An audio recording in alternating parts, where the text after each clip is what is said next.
dugsiga hoose dhexe sare ee Smart ayaa saaka soo gabagabeeyay tartanka Quraanka Kariimka oo ay u qabteen ardayda dugsigani. Tartankan oo ay ka qayb galeen 18 arday oo ka tirsan kalaasyada kala duwan ee dugsiga, gaar ahaan dugsiga hoose ayaa ardaydii ka qayb galeen 5 juz ee ugu horeeya. Ardaydan ka qayb galay tartanka xifdiga Quraanka Kariimka ayaa la guddoonsiiyay kutub Quraan ah, iyadoo 3 arday ee ugu horeeyeen la guddoonsiiyay abaalmarino isugu jira rikoodh, shandad, kitaab Quraan iyo waliba shahaado sharaf. gooreen waxaa munaasabadii xidhitaanka musaabaqadan ama tartankani ka hadlay Sheekh Mustafa Aadan Maxamed oo ka mid ah culimada waaweyn ee magaalada Burco isla markaana gudoomiyaha tartanka Quraanka ee gobolka Togdheer. Wuxuu aad uga hadlay fadliga Quraanka iyo wanaagga uu leeyahay xifdiga kitaabka Quraankani.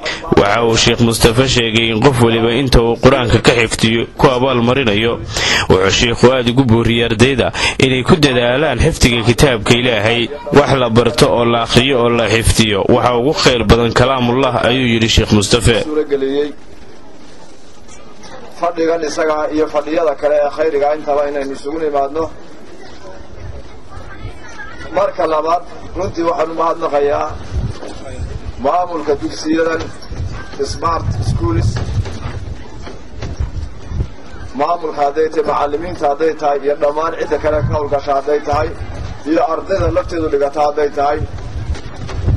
runtii waxaa la oran karaa in fara badan ayaa waxaana loogu yeedhay ama culimada kaleba loogu yeedhay xaflado kala duwan.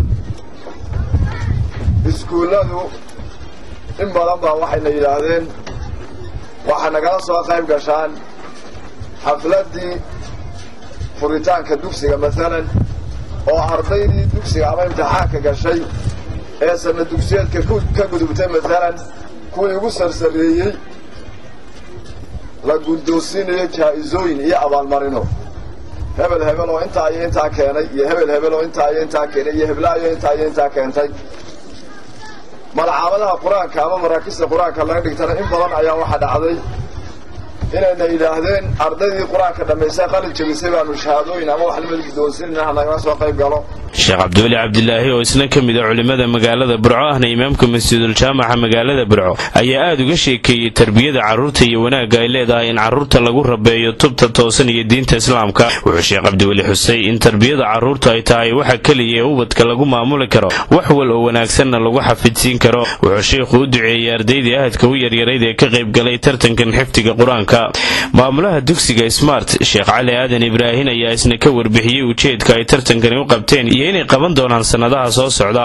wuxuu sheegay maamuluhu inay tahay markii ugu horeysay ee dugsi ka mid ah dugsiyada Soomaaliland ay tartanka Quraanka Kariimka ay qabtaan, isagoo xusay in sanadka soo socdana ay gaarsiin doonaan 30 juz ayna ka qayb qaadan doonaan guud ahaanba kalaasyada dugsigani ee hoose dhexe iyo sareba. maamuluhu wuxuu sheegay in ujeedka ay tartankani u qabteen uu yahay in ardayda dugsigani noqdaan arday xafidsan Quraanka isla markaana ka dhisan diin ahaan iyo aqoon ahaan.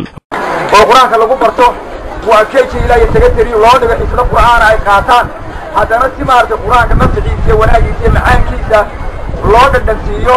ama maadaama aynu nahay ummad islaam waayo waxa aynu ku noolnahay Allah weyna subhanahu wa ta'ala wuxuu noo abuuray inaan sharcigiisa tabaawiga fulino. Allah weyna subhanahu wa ta'ala wuxuu noo abuuray inaan sharcigiisa tabaawiga fulino. ugu dambeyntii waxaa kelmad duco iyo baraarujin ka jeediyay munaasabadani Sheekh Mustafa Maxamed Xasan oo ah gudoomiyihii guddiga tartanka Quraanka oo qabtay ardayda dugsiga Smart. wuxuu sheegay Sheekh Mustafa Xasan in ardayda si cadaalad ah ay tartankan ugu qabteen isla markaana ay laba wiil iyo gabadh ku guuleysteen kaalmaha koowaad, labaad iyo saddexaad. wuxuu ugu duceeyay ardayda in Ilaahay cilmiga u siyaadiyo kana abaal mariyo sida qiimaha leh ay Quraanka u xifdiyeen. waana markii ugu horeysay tartan Quraan akhris ah oo dugsi ka mid ah dugsiyada Soomaaliland qabto.